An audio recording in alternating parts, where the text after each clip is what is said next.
Well, originally the computer club was set up as a PC user group, and as a PC user group it grew from there.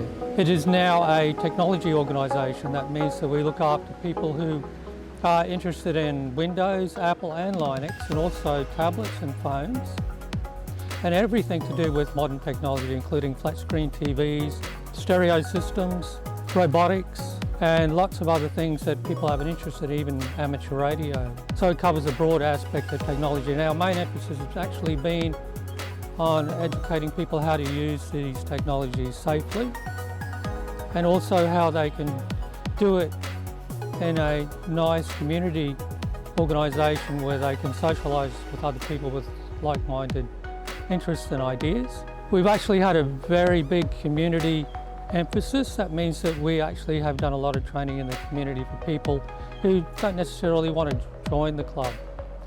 For many years we had volunteers going to the local libraries and actually training those people up on how to use the internet and the latest technologies, but also how to do that safely. And that has also been another emphasis of our organisation, is how to use all these technologies safely and securely.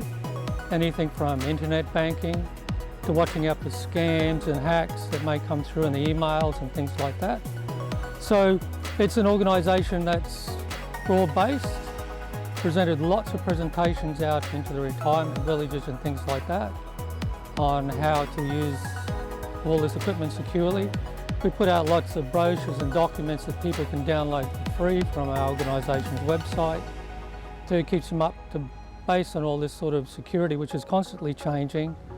And as we've gone into this period now, obviously it's become a great focus for people to actually brush themselves up on technology security because of all the hazards related to them being hacked, with more time at home, sitting in front of their computers and venturing out into the internet.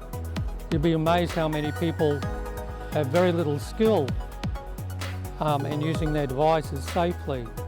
The club has 2 meetings a week, one in Caloundra and one in Buderim. We've had up to 1,000 members in our club, and most of them are actually in that over 50s group, and we constantly have new people coming through that need help.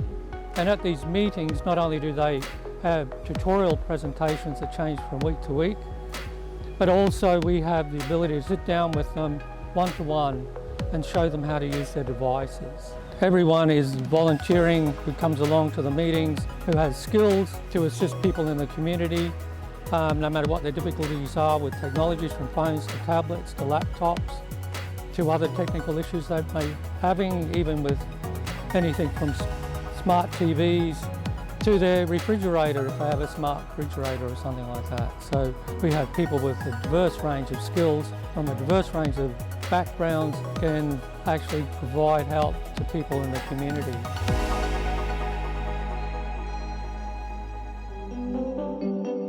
There's a lot of elderly members in the community who haven't had an opportunity to jump on Facebook or understand all the new technologies out there. So the library plays the important role of ensuring that every age group in the community can access all these resources.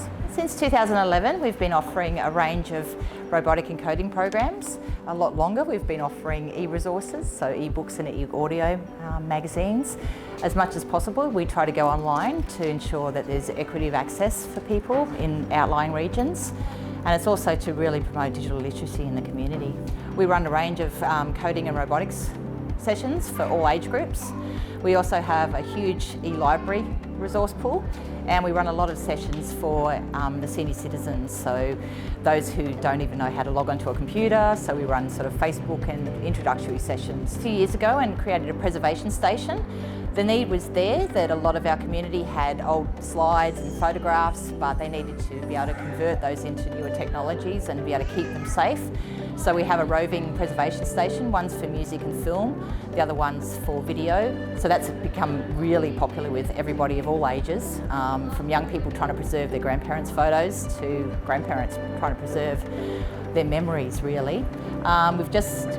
Last year we got a grant for a podcast studio, so that's been rolled out later this year. There's a range of different ways that we actually create the service. So there are volunteers, so they do one-on-one tech sessions. We also do heritage library, genealogy. We have a huge volunteer pool for that. Staff also run a lot of sessions because it's all about keeping the staff professionally developed and having them as the digital champions too.